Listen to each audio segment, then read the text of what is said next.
Bonjour chers amis, je suis très heureux de vous retrouver ce matin. Enfin, pour moi c'est le matin, pour vous ce sera peut-être le midi, l'après-midi, le soir, enfin bon, ou la nuit peut-être pour les noctambules. Alors je vous rappelle de ne pas oublier de vous abonner, surtout pour les nouveaux qui arrivent, de vous abonner donc, hein, de partager cette vidéo et ces vidéos en général, de mettre un pouce en haut de préférence, sinon en bas comme vous le voulez, de partager cette vidéo et d'activer la clochette afin de recevoir en première les vidéos qui apparaissent.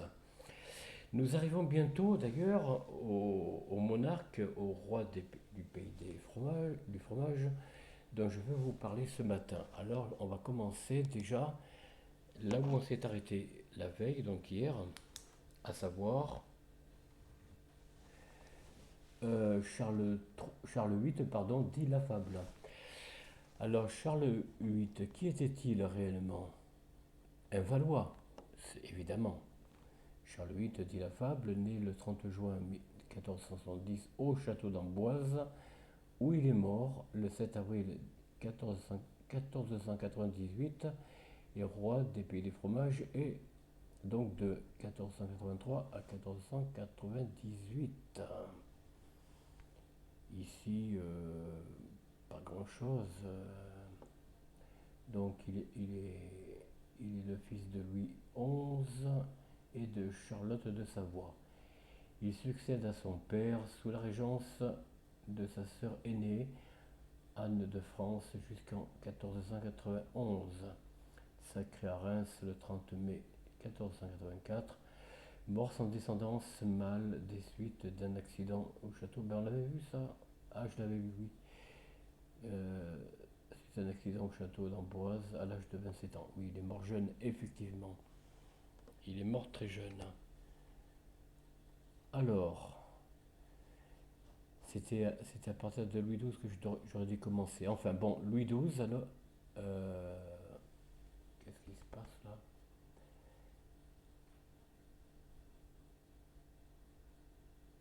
Ah bon, je sais pas quoi.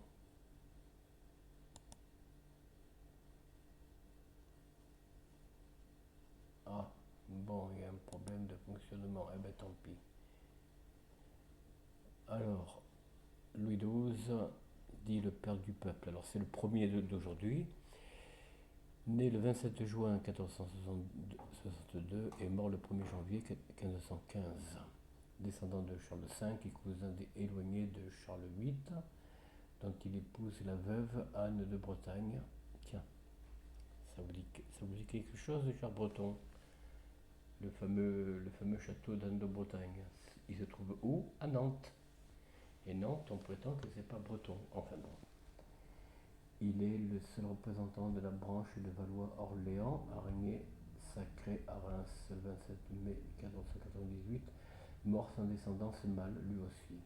Pas de chance. Et nous arrivons enfin j'allais dire, à ce roi dont je voulais faire un commentaire en particulier. Alors d'abord, oui, je veux parler de François Ier. Alors d'abord, je brosse un peu le portrait de ce grand roi, de ce roi des Francs, on va dire. François Ier, né sous le nom de François d'Angoulême le 12 septembre 1494 à Cognac et mort le 31 mars 1547 à Rambouillet, pardon, est un roi du pays des fromages, donc un roi franc ayant régné du 25 janvier 1515, jour de son sacre, à sa mort en 1547. Fils de Charles d'Orléans et de Louise de Savoie. Ah, la partie, ils ne le disent pas, hein. C'est étrange que Wikipédia il coupe certains mots. Il est le seul représentant de la branche de Valois d'Orléans, c'est ça, araignée, sacré à Reims, bon, le 27 mai 1498, mort sans descendance mâle. Ah là là là. Alors, un, deux. Alors, j'avais quelque chose à dire à propos de François Ier. Alors, ce n'est pas tant pour les guerres de religion parce que ça viendra un peu plus tard. je crois, il me semble. Ça viendra un peu plus tard, sous Henri II ou Henri III, enfin je ne sais plus trop. En tout cas, ce qui est certain, écoutez bien, c'est que c'est un roi. Alors là, je commente Oleg de Normandie. Bon, Oleg de Normandie, je le commenterai très succinctement parce que Oleg de Normandie est bien plus profond que je ne saurais l'être, hein, à propos de ce règne de François Ier. Son château, donc sur les pays de la Loire, hein, pour ceux qui connaissent un peu, dans la région nord-ouest, pas très loin de la Bretagne d'ailleurs, pays de Loire, hein, les châteaux de la Loire, vous savez. Et son château mérite qu'on s'y arrête de près. Effectivement, Oleg de Normandie a bien raison de dire que son château, il y a à côté de son portrait, et même sous son portrait, dans les armoiries, il y a des signes qui sont pas, comment dire, euh, voilà, là on vous montre la fleur de lys, mais en fait, dans le château, sous son portrait, et même dans certains endroits de la salle de réception, je crois, hein, c'est comme ça qu'on dit, il y a des signes qui ne trompent pas, c'est des signes d'Odin. Alors, c'est des signes un peu spéciaux que je ne saurais les nommer, hein. Il y a, je sais pas quoi, il y a comment dire, le, enfin bon, Oleg saurait mieux le dire que moi. Bon, j'ai du mal à le prononcer. Je vais chercher quelque chose à propos de.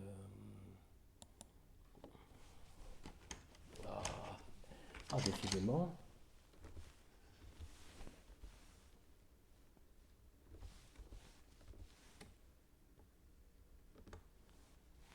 Il ne donne pas, hein. C'est pas tellement dans leur truc, hein.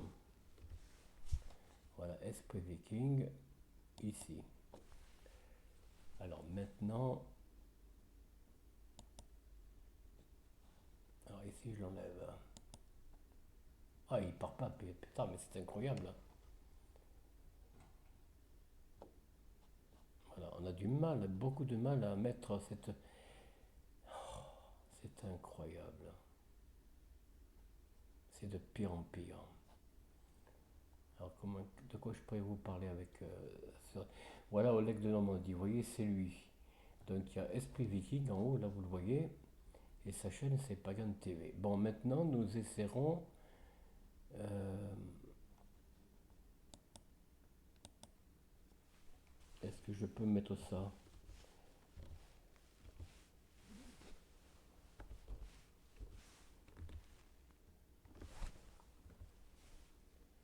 Je ne sais pas si ça va marcher. On va voir. Il y a beaucoup de problèmes sur cette chaîne. Oh là là, c'est un. Non, c'est pas là. Voilà, François. Non, ben non. Il parle de François Mitterrand, mais c'est pas de lui dont je voulais parler. Oh là, il est pénible lui là-haut, hein. J'ai un voisin, vraiment, c'est lamentable, hein. Lamentable. Enfin bon, là c'est les ventes. Ah oui, il n'y a pas grand-chose, hein. Oh, oh là là là là, les thématiques alors.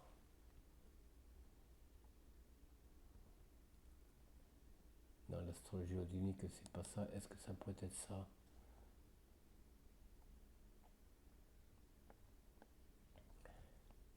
Alors bon, on peut pas tellement. Ouais, on dirait qu'il y a des passages qui ne sont plus. Enfin, je me trompe peut-être. Bon voilà, je voulais parler un petit peu non pas d'Oleg, mais oui, enfin je cite Oleg de Normandie parce que c'est lui qui, bon quand même, faut le dire, c'est lui qui fait tout ça. Oh là là.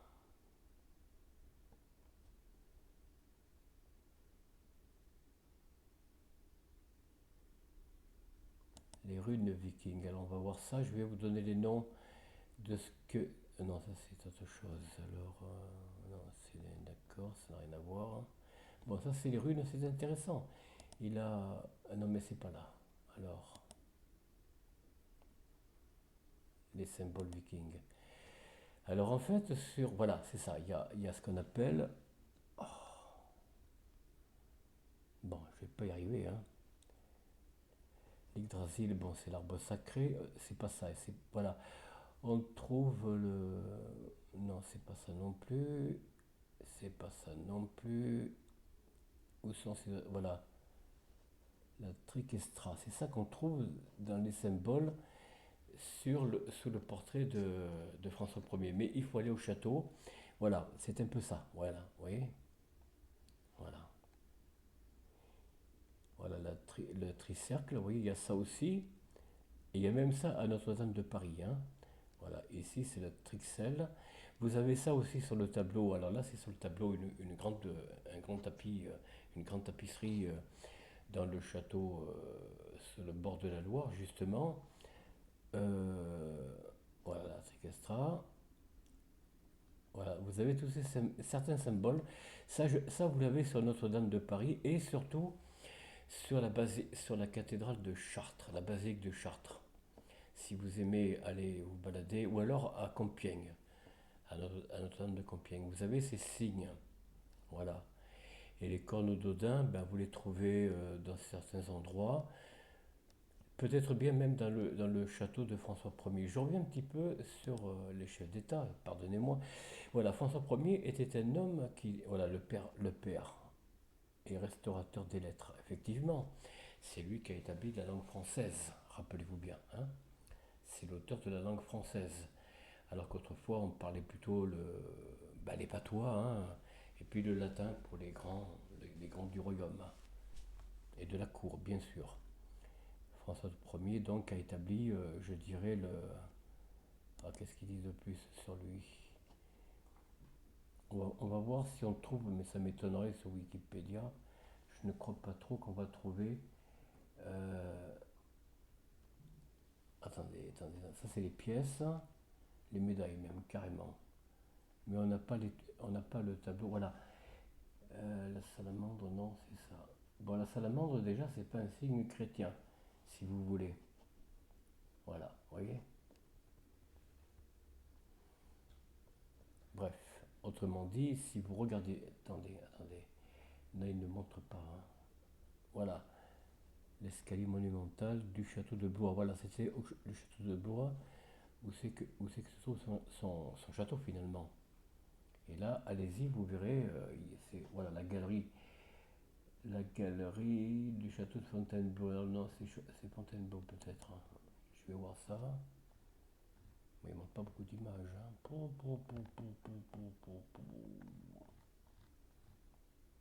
Il ne montre pas beaucoup de gravures de François Ier. Bon, allez, reculons parce que je crois que on va se perdre, ça ne sert à rien. Non, c'est à Fontainebleau. Oui, c'est à Fontainebleau. Voilà. Je voulais m'arrêter un petit peu sur ce roi parce que il aimait effectivement, il aimait beaucoup les lettres. Et les lettres, en même temps, il a cherché dans le passé, qu'il connaissait, bien sûr, puisque c'était l'époque des bâtisseurs, où Oleg de Normandie en parle très bien à propos de. Ah, je vais y arriver.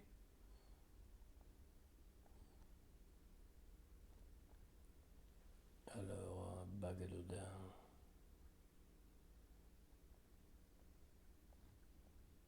Non, ici, il ne montre pas. Alors, c'est peut-être pas là qu'il faut aller voir. Je ne sais pas où.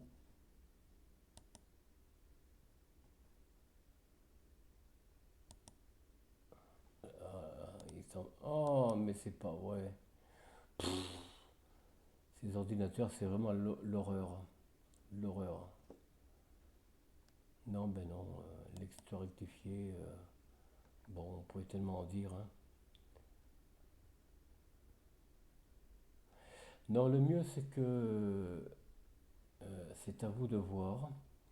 Si vous aimez un petit peu votre passé, chers amis, et à vous légitimistes qui peut-être regardez ma vidéo, eh bien interrogez-vous qui étaient en fait les véritables ancêtres régnant sur notre continent et sur notre pays, donc le pays des fromages, le pays franc, et le pays de Gaulle, non pas de Charles de Gaulle, hein, de la Gaule. Vous voyez ce que je veux dire? Alors, essayez de vous interroger. Attendez, la fable sur la vue. Donc là, deux, c'est le deuxième. Voilà un petit peu qui était François Ier. J'ai été un peu long, mais c'était nécessaire que je m'y arrête. Certainement qu'au cours de ces vidéos, même si je continue après lui, après François Ier, je pourrais peut-être en mémoire vous parler de certaines choses, de certaines anecdotes concernant ce roi. Ensuite vient Henri II. Alors Henri II, né le 31 mars 1519 à Saint-Germain-en-Laye, est mort le 10 juillet 1559 à Paris et roi du pays des fromages ou pays franc de 1547 à sa mort. Deuxième fils de François Ier et de Claude de France. Tiens, je crois qu'il n'avait pas d'enfant. Oui, Wikipédia, il faut faire attention. Il faut faire très attention. Il devient l'héritier du trône à la mort de son frère aîné, François de France, en 1536. Il reçoit alors, voilà, oui, c'est terrible, c'est terrible. Descendant, allez, on continue. Deuxième fils de François Ier, je l'ai dit, et de Claude de France, sacré à Reims le 26 juillet 1547, meurt des suites d'un accident de tournoi. Voilà, donc c'est pas avec lui qu'on a les guerres de religion. Alors ensuite, attendez que je dise pas de bêtises, François II. Donc il est né le 19 janvier 1544 et mort le 5 décembre 1560, début de règne 1559 au 5 décembre 1560. Il a pas régné bien entendu, un an. Fils aîné d'Henri II et de Catherine de Médicis. Ah ben voilà, c'est d'elle dont il faudra parler dans un instant. Donc 18 septembre 1559, il est sacré à Reims, également roi consort d'Écosse après son mariage avec la reine Marie Stuart. Ça vous rappelle rien? La pauvre. Les Anglais lui feront sa pauvre. Le 24 avril 1558, mort sans descendance d'une mastoïdite aiguë et d'une méningite à l'âge de 16 ans. Oui. Bon. Alors, venons un petit peu à Catherine de Médicis. Un instant, chers amis. La vidéo va être peut-être un peu plus longue. Alors, elle est née le 13 avril 1519 à Florence, République florentine en Italie, donc sous le nom de Caterina Maria Romola di Lorenzo de Medici, est morte le 5 janvier 1589 à Blois, au pays des fromages, au pays franc. Fille de Laurent II de Médicis, 1492 à 1519, bon, duc d'Urbino. Bon, je ne vais pas vous énumérer tout ça. Je vais simplement... ouais. Elle est partisane d'une politique de conciliation. Elle est l'instauratrice, dans le pays franc, de la liberté de conscience pour les protestants. Ah. Et a de nombreuses fois tenté de faire accepter le concept de tolérance civile avec l'édit de janvier 1562, qui d'ailleurs sous Louis XIV sera répudié, l'édit. Elle tente d'instaurer la liberté de culte, mais ne parvient pas à empêcher le déclenchement des hostilités. Oui, parce que le Vatican n'accepte pas. Le pays franc aurait bien voulu, mais ils étaient obéissants au trône pontifical. Là. Voilà, donc vous comprenez. Mais ça, on ne le dit pas. L'héritière des Médicis, Nervin, d'accord. Son père, bon, mort de syphilis, oui, ça veut dire. Bon, Enfin, il n'y a pas grand-chose à dire. Voilà, reine des pays francs.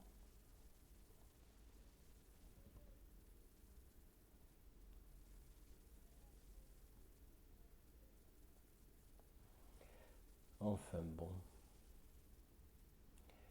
il n'y a pas grand-chose à dire. Alors, c'est sous son règne, néanmoins, de Catherine de Médicis qu'ont lieu ces guerres de religion. Alors, on dit qu'elle était pacifiste, enfin, qu'elle a cherché à concilier les cultes. Oui, c'est possible, hein, après tout. Hein. Alors, je n'étais où là? Je ne sais même plus. Euh, alors, oh là là là là. Attends, là, oui, c'est ça le quatrième. Non, c'est là. Ah oui, j'en étais à François II, vous voyez, je me mélange. Alors ensuite le cinquième. Alors que dire sur les guerres de religion? Eh bien, c'est une intolérance, à mon avis, du Vatican, ni plus ni moins, qui n'acceptait pas les protestants, et puis les autres, hein, les marchands, tout ça. Bon, vous voyez ce que je veux dire. Je ne vais pas me faire des ennemis en citant toujours leur nom, même si de mon côté, bon, il y a des, il y a des, il y a des ressemblances. Mais néanmoins, ces guerres de religion ont été provoquées de l'extérieur, puisque le Vatican avait la main sur les royaumes d'Italie, bien sûr, évidemment. Bon, c'était pas l'Italie à l'époque, hein, jusqu'à Garibaldi, c'était des provinces. Venise, Rome, bon bref. Le pays franc, l'Espagne, le Portugal, et j'en passe. Bon, tous ces pays-là étaient sous influence du siège pontifical ou à Rome, n'est-ce pas? Donc la politique, il y avait le glaive et l'épée, ou le glaive et le trône, enfin je ne sais plus, le glaive et l'autel. Mais l'autel avait une prédominance sur le glaive, bien souvent. Et d'ailleurs, c'est l'autel qui dirigeait le glaive contre les ennemis présumés de la religion. Alors maintenant, venons-en. J'ai dit ce que j'en pense, je dis ce que j'en pense. Hein. Dites-moi en commentaire ce que vous en pensez, vous. Voilà. Ensuite, alors, attendez, oh, décidément, il faut que je remonte. 1, 2, 3, 4. Le cinquième, c'est Charles IX maintenant. Né le 27 juin 1550 et mort le 30 mai 1574. Il n'a pas régné très longtemps, le pauvre. Il est jeune, effectivement, sur la peinture. On voit bien que. Oui, effectivement. Il est né au château royal de Saint-Germain-en-Laye et mort le 30 mai 1574 au château de Vincennes et roi des Francs de 1560 à 1574. Il n'y a pas grand-chose à dire. Il est le troisième fils d'Henri II et de Catherine de Médicis. Il succède à son frère à l'âge de 10 ans. Ah ben c'est pas mal. Sous la régence de sa mère, bien sûr, jusqu'à sa majorité en 1564. Alors ça veut dire que la majorité était à quel âge à l'époque? Attendez. 1550 à 14 ans. Ça veut dire qu'il fallait attendre 14 ou 15 ans pour être majeur. Ah bon. Sacré Reims le 15 mai 1561, donc mort sans descendance, mâle et de pleurésie, pardon, à l'âge de 23 ans. En effet, il est mort jeune. Alors ça c'est le cinquième. Aujourd'hui, nous allons parler du dernier roi, et voilà, Henri III, qui sera assassiné par le moine Clément, mais là je ne vais pas rentrer trop dans les détails. Alors, il est né le 19 septembre 1551 à Fontainebleau et mort assassiné le 2 août 1589 à Saint-Cloud et souverain de la Nouvelle République, ah bon, des deux nations de 1573 à 1575 sous les noms de Henrique Walesi, roi de Pologne, et de Henricas Valois, grand-duc de Lituanie et roi des Francs. Voilà. Alors que dire de ce roi? Alors comment il présente ça généralement? Oui, voilà. Quatrième fils d'Henri II et de Catherine de Médicis, il est élu roi de Pologne le 11 mai 1573 à la mort de son frère aîné. Il rentre dans le pays franc le 6 septembre septembre 1574 et est sacré à Reims. Le 13 février 1575, mort sans descendance, assassiné par Jacques Clément. Bon, on ne le dit pas, mais Jacques Clément, c'est... Voilà, oui, bon.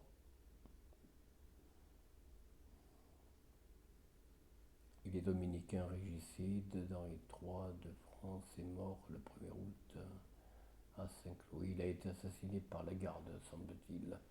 Enfin, c'est ce que l'on dit. Et là, c'est quoi César? Oui, d'accord. Ok. Voilà.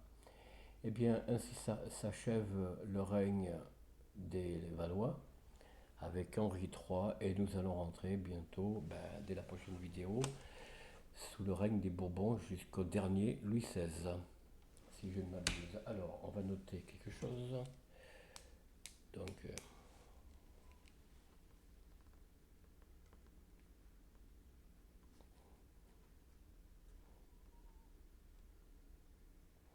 alors les Bourbons, bien sûr, ont régné jusqu'au bout. Alors, ce sera quel roi, pardon? Je touche pas la caméra. Henri IV. Allez, je dirai quelques mots aussi à propos de ce roi, bien entendu.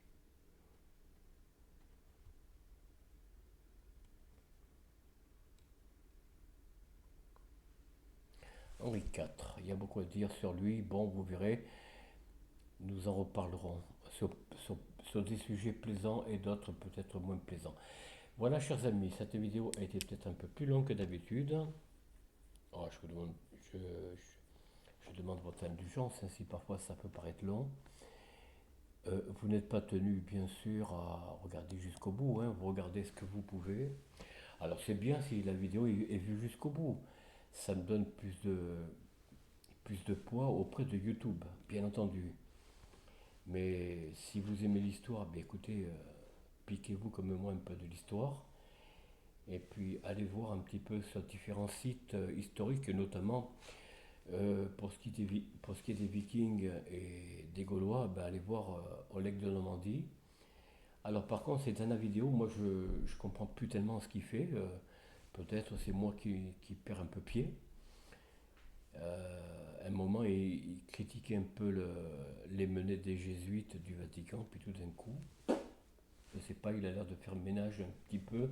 Bon, il est né chrétien, bon, mais moi aussi, je suis né chrétien, mais pour autant, voilà, il faut connaître les vérités là où elles se trouvent, et les mensonges où ils se trouvent aussi. Après, chers amis, je respecte votre cheminement. Ne croyez pas que je vous force à faire ce que je fais, à dire ce que je dis, hein. Vous avez votre propre opinion, votre propre jugement. C'est à vous de faire la part des choses, de chercher la vérité là où vous pouvez la trouver. Chers amis, je vous remercie d'avoir suivi cette vidéo. Si elle vous a plu, écoutez, n'hésitez pas à me faire part de vos, de vos sujets. Excusez-moi, j'essaie de brancher mon téléphone. Parce qu'il est un peu spécial et puis il tient pas. C'est pas un vieux pourtant, hein. Enfin, voilà. Voilà, je le branche parce que j'aime bien avoir de temps en temps des appels et puis de pouvoir appeler. Voilà mes amis, j'étais heureux de partager avec vous ce petit moment. Écoutez, soyez heureux entre vous, surtout en famille d'abord, hein, entre amis ensuite, avec vos collègues et camarades de travail, excusez-moi. Et l'on se dit à la prochaine. Soyez heureux, portez-vous bien, pensez à votre santé, à leur santé, bien sûr, santé physique d'abord, mentale, intellectuelle, mais aussi santé matérielle et le reste, hein. Soyez heureux le plus possible parce que les temps sont durs. Je ne vous fais plus pour l'instant de vidéos politiques, ça reviendra peut-être. Allez, à très bientôt, au revoir.